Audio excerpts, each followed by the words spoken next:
Hello everyone, this is Laszlo from Raleigh, North Carolina, doing a little update 30 days later after the last video I did. And let's see what the garden looks like, how the yard looks like, the front yard, the backyard, the side yard, and the greenhouse and all that. Look at all this right here. Beautiful butterfly bushes, hydrangea. That's the, what do you call it? The fern is the dog fennel. Then we got the vincas, then we got the hibiscuses, then you got more butterfly bush, then you got the lantanas right here. Lantana 1, lantana 2, lantana 3, lantana 4, actually over here, 4 is on this side, there you go. And then we have another butterfly bush, another butterfly bush. I love butterfly bushes. That's my apple tree, gala apple. And this right here, I took out, well, not took out, I cut back. They are the tansies. And they get so big and so thick that you got to give them a haircut, a good haircut, and they come flying back as soon as it starts raining again. See, look at that. It's already bushing out already again. Leaves. There was no leaves on there at all whatsoever 3 days ago. And now they got leaves on there. What I'm going to do is I had these posts put in here, and I was trying to hold it all together with these strings because it looks like an elephant sat in the middle of it. Everything is pushed out to the side. What I'm going to do is put chicken wire across the length of it, chicken wire. I'm going to feed these stems through the chicken wire so it'll stay in place and not go to the side, open up in the middle. I want it going straight up. Anyway, what else do we have here? Oh, look at this. Isn't this gorgeous? Isn't that gorgeous? This is my favorite bush right here. Look at that hibiscus. I keep cleaning it every day. I make sure it's nice and clean. And as much as I hate these annuals, oh yeah, this is my famous owl. That's my bee house and my bird house. Let's take a look over here. That's the bee house. And that's the vincas. As much as I hate to do these vincas, they're annuals. It's a pain in the butt to buy them and plant them and all that. But they look so pretty though. I mean, my God, look at that. I mean, and my water fountain, that is so peaceful. And that's that dog fennel. Then we got a sago plant. And then I have a bunch of other stuff growing over here. Then we got some hostas. I got a couple of Rosa Sharons and buckets growing. And let me sit down on my infamous chair that I built. This is what I see when I sit down on my bench. Isn't that a pretty sight? It's just peaceful, just sitting here with the waterfall and the birds chirping in the background. It's funny, I never noticed until I play these videos back. They got birds playing in the backyard, whistling and chirping in the background. Like it looks like it sounds like a jungle over here. And then we have right there, this one in the middle here. This one is that right there is a tea olive. It's a very, very fragrant bush. You can smell it 100 feet away. Then you got 4 roses in front of it. Let's get up and let's walk around. Then we got 4 roses in front of that. There we go. There are the 4 roses. There you go. There you go. I cut them all back. Cut all the flowers off, the dead flowers, the deadheaded them. And this one I planted earlier, I deadheaded it, and look how much new growth is on there. These have no new growth on them at all. But those, they popped out. The same thing with the other 2 I have. And let's see, there's another, let me stand back here. Another vinca grouping over here with the elephant ears. And then we have, that's beautiful. And then we have the Pakistani King Mulberry, which I'm still waiting for the mulberries to grow. One of these days. And then we have the mock orange. It's looking pretty healthy. And then the front over here, I planted this lantana. And this thing was a little bitty thing, and it looked like it was ready to die on me. I was ready to yank it out. I said, no, let me give it a few more days. And it just finally got used to the ground that I put it in, and it started growing like crazy.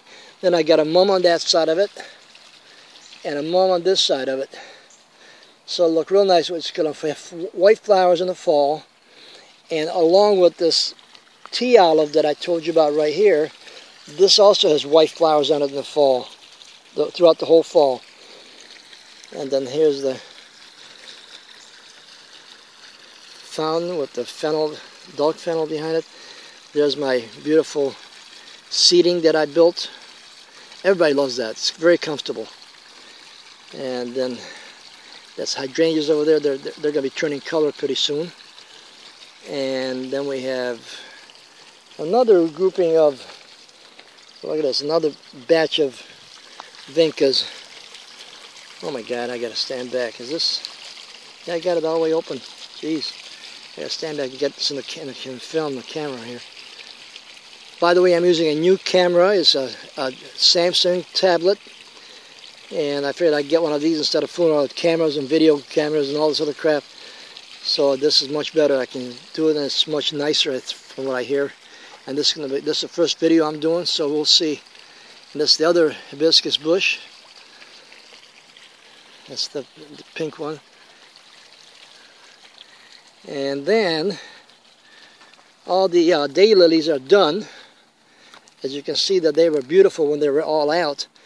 And this looked nothing. Oh, it was gorgeous. All the daylilies that were open, they were bigger than my hand.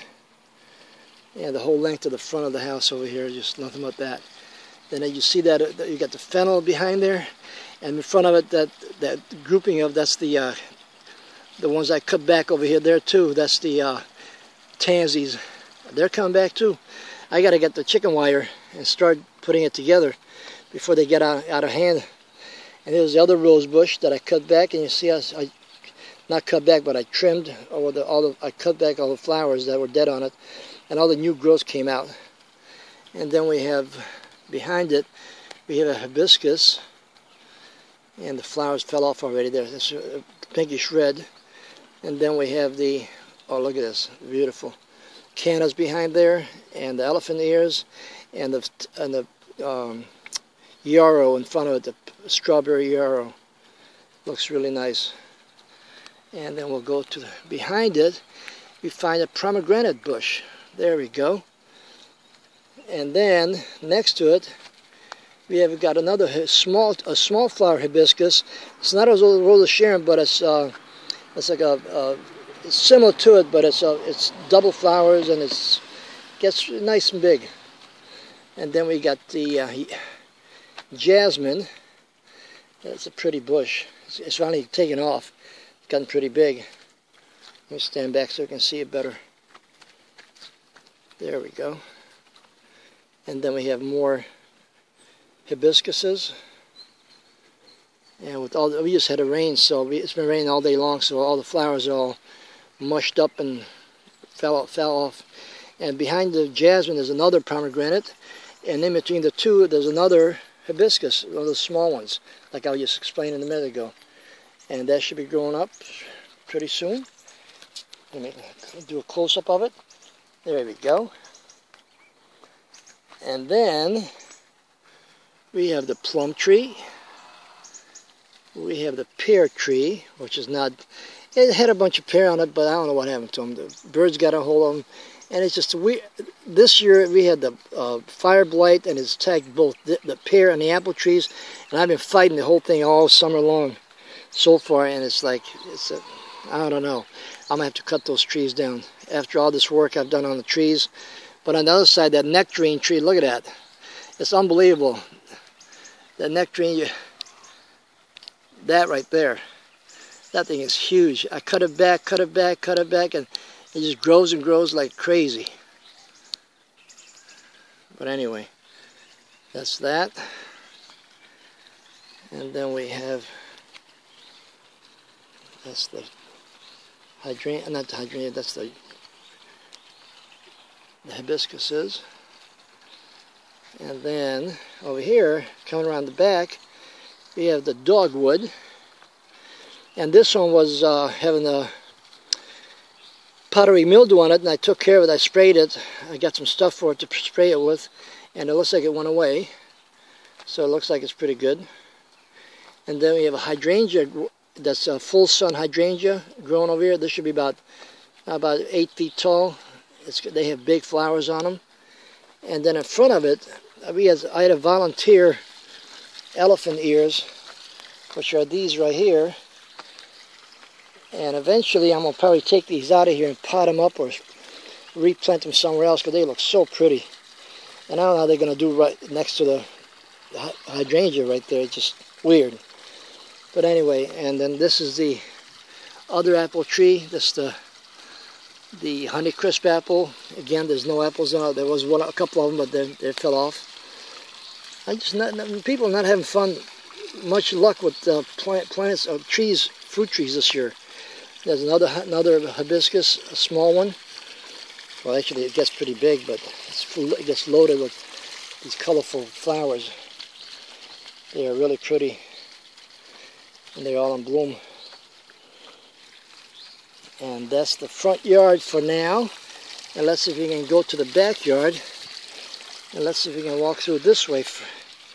And we'll come back on the other side and observe the corn and the watermelons.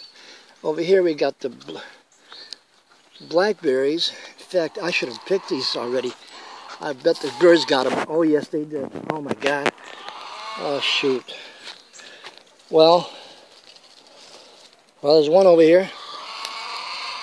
That is good. Oh my God. Oh my God.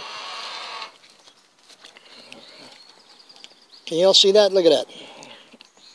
Oh my God, this is delicious. Oh my God. It's like honey. So this is what happens when you forget about it. You forget about it. You don't come out on this side, and the birds get them. This right here, these are the blackberries, and this are raspberries. The raspberries this year, I don't know what happened. I don't know if the weather got to it in the winter. They were looking pretty good, but man, they all look shabby, and nothing really happening with them at all. And then this right here, these are Rosa Sharons that I planted from seed 2.5 years ago. And look at these. I put them in the ground, and they took off. They have been growing and growing and growing. They're absolutely beautiful. I got to cut them back, keep cutting back so I can walk through the backyard. Oh, come on, you guys. I'm here. I'm paying attention to you. Where are you? There you are. There you are. Say hi to everybody. Yeah, I know. You want some attention. You want to be in the action. But anyway, this is Rosa Sharon.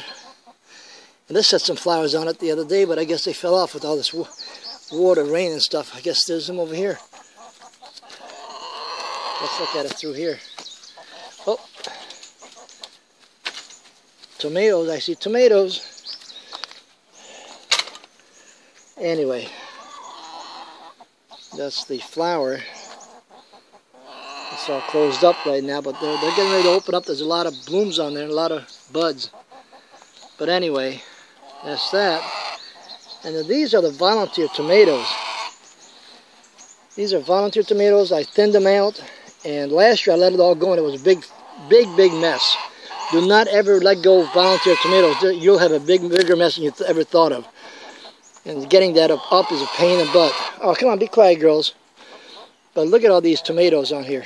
Just this is in the compost bin that I have back here. That I throw all kind of stuff in here, chicken poop and everything else. But look at all the tomatoes. I mean, everywhere you look, there's tomatoes. Tomatoes. Oh, that's ripening up. That's good. All right. Look at those. Look at those. Oh, these are all volunteer. I didn't plant these. Oh, be quiet, girls. Come on. Please. You're keeping everybody awake. All right, but anyway, it's amazing what all this can do by itself. All I did was prop them up with a few sticks, some bamboos and stuff. I didn't even do a trellis or nothing. I just figured, look, I'm holding it together by sticks. There's a lot of weight on there. I'm waiting for it to break sooner or later here. Then I've got this right here. This is my compost bin.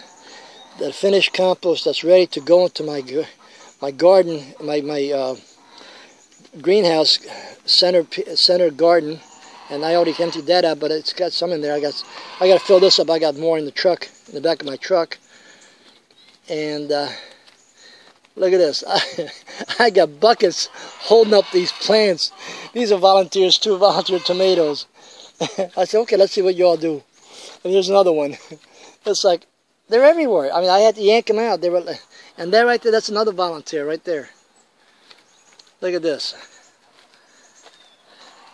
Well, before that, this is the compost bins. I got wood chips decomposing in here. Then I got this I've cleaned out. And look at all the weeds growing in there. Tomatoes and everything else. We got volunteer tomatoes in here. But anyway, this right here, I've been picking tomatoes off these for the past 2 weeks. And I've been munching on them. They are so delicious. This one I couldn't reach. Well, I had to use that gizmo that I showed you guys online to get, so you can reach these things and just grab it with it. Grip and grab, or whatever it's called. Oh, these are loaded with tomatoes. I'm telling you, I mean, they're everywhere. I'm waiting for it to ripen up. And there's just tons of it. Look at this. Let me stand back so you can see it. This funny.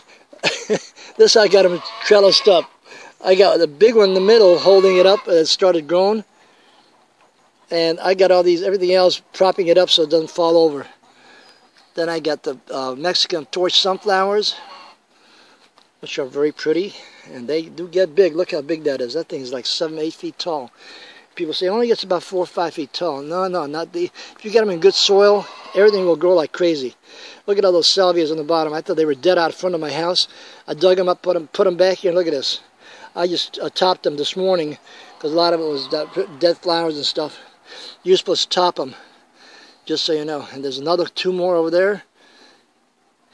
And these right here, on the left of it, is a blueberry. And the blueberry on the other side of it, I'm getting ready to yank those out. They haven't done anything for me other than just sit there. I mean, they have not produced anything.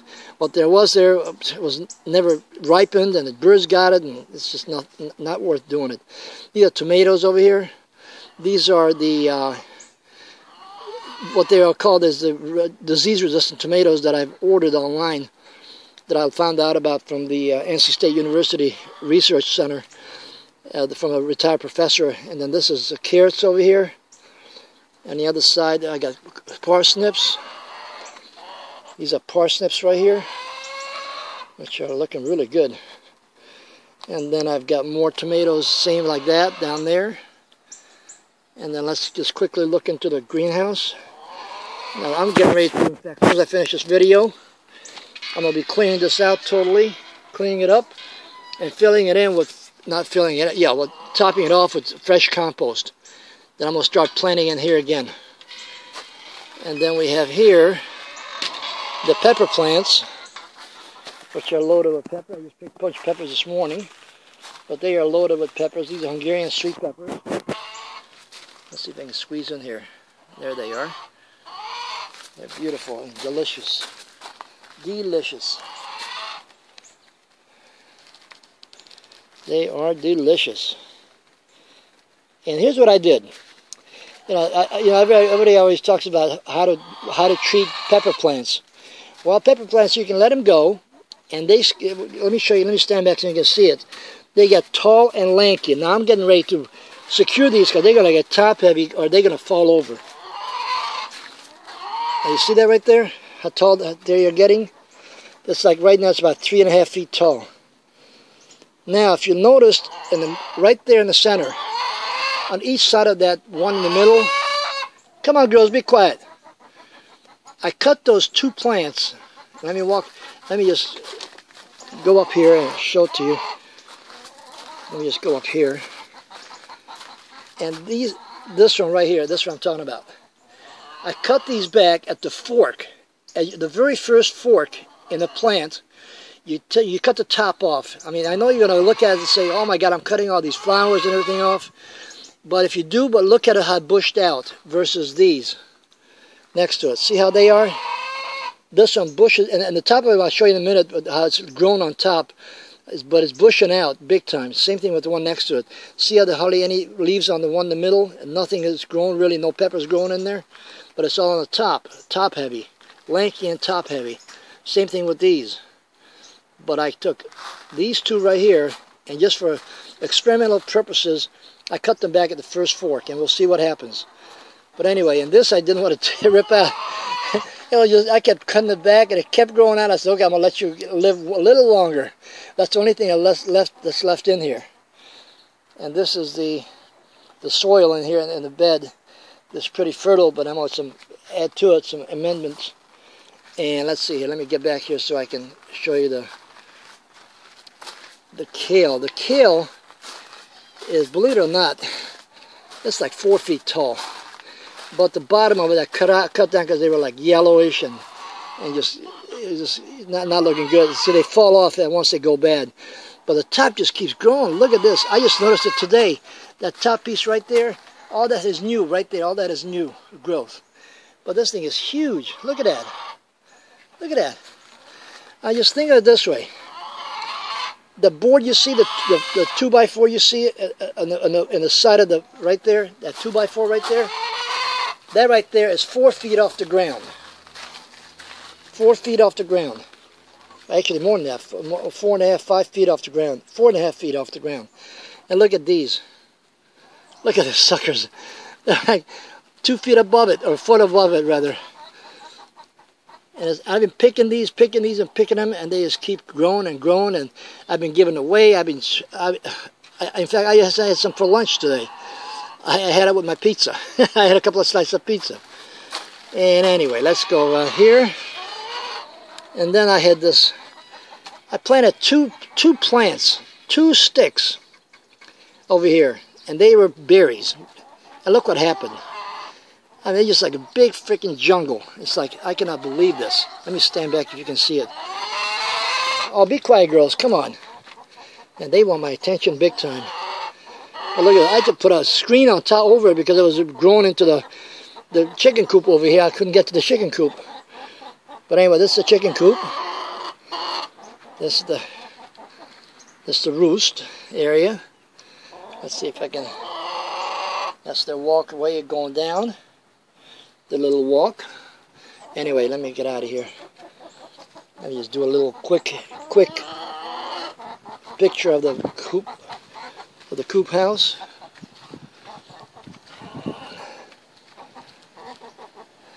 Got it propped open with that piece of wood so it doesn't shut on them. And I got a piece of brick on it so it doesn't go open up all the way. It doesn't close all the way. Keeps all, and nothing goes in there. And then I have these self-feeders, which is great. Say hi to everybody, guys. Say hi. Look up. Hello. Yoo-hoo. Come here. Look up. You're not going to look at me? There you go. And there's my other 3. Come on, girls. Say hi to everybody. They're hiding. They are hiding. They're eating their kale. They love kale. They go fighting for the kale. But they like to eat it out of my hand because I can feed it out of my hand because they can grab it and rip it out off the leaf. A piece of the leaf can be ripped off by them. Otherwise, if it's on the ground, it's hard to rip it apart because it's so thick. But anyway, they love it. Anyway, so this is the chicken run area and my water towers. I got lots of water saved up, so I can always have water. I never run out of water around here. And this, anyway, and then that's the deck I built last year, which is real nice. This year I used the Vincas instead of the Marigolds. But again, it's nice, but hey, I'm tired of planting these things. I'm getting too old for this. I just want perennials that you can just walk away from and have a nice day, you know? And let's see what else we got here. Let's go back here. This is the backyard. Here's the winter squash, the butternut squash, that voluntarily has grown over here. Look at this. Can you all believe this? Look at this. Right around my fig tree. And there's about 4 or 5 butternut squashes growing under these. You can't even see them now. They're covered up. But they're there, believe me. They are there. And I don't do nothing with them. I don't water any of this stuff back here. Everything is covered with wood chips, so I don't water because you don't need it. Now this right here, this used to be my cucumber plants. I just finished ripping them out this morning Because in North Carolina, if you live in North Carolina or anywhere in the South, and you got humidity and a lot of rain, you are not to buy any kind of cucumber unless it is powdery mildew resistant. I repeat, powdery mildew resistant. Otherwise, you might as well rip it out as soon as it gets the powdery mildew on it, because you cannot control it. I don't care what you spray on it. It's going to make the cucumbers bitter, and it's worthless. But anyway, I caught it in time. I got all the cucumbers off of there, and I ripped it off. And tomorrow I'm going to go out, and I got a place I can go to and get some cucumber plants. And I don't know if this time I'll put them inside the hoop house, the greenhouse, where it does not get water directly on top of it by rain or anything, so it doesn't get no moisture on it constantly. Because moisture creates a mildew on these things. And these are tomato plants that the disease resistant. There and over here. And these cattle panels that you see over here, I had sweet peas running up these earlier this year, but as soon as they were finished, I ripped them out and I put the tomato plants in here. I started these tomato plants later than the others that I'm going to show you right now. And in fact, the ones I show you on the volunteers, they started way before these ever started. And I did these indoors from seed, and I waited for a long time to put them out here because the weather was crazy. And so I said, no. So anyway, but this is where the cucumbers used to be. As you can see, I haven't ripped out the plants themselves. I got to rip them out and clean it all up. But anyway, so let me get back over here. So this is the tomato plants. These are beautiful. I mean, they are really healthy looking. This disease resistant. I'm telling you, look at these. I mean, they are beautiful. With all the rain we had and everything else, I mean, they are looking beautiful. They're not curly. They're not brown, black spots. No nothing. No powdery mildew. No nothing. And there's lots of flowers. I mean, there's we're going to have a lot of tomatoes here. In fact, here's some over here. You can see them over here on this side. Here we go. There we go. Let's see if I can squeeze in here. How can I see? How you see all this? Yeah, there you go. There's 3 of them over there. And one down there. They're coming. And then this right here, this is a climbing pole bean. Kentucky Wonder pole bean. And I've picked the heck out of this already. I mean, and it's still growing. But if you don't pick these off quickly, while they're still just skinny, when they get puffy, forget it. You cannot eat it raw. It's just too woody and it's terrible. But as long as they're small and thin,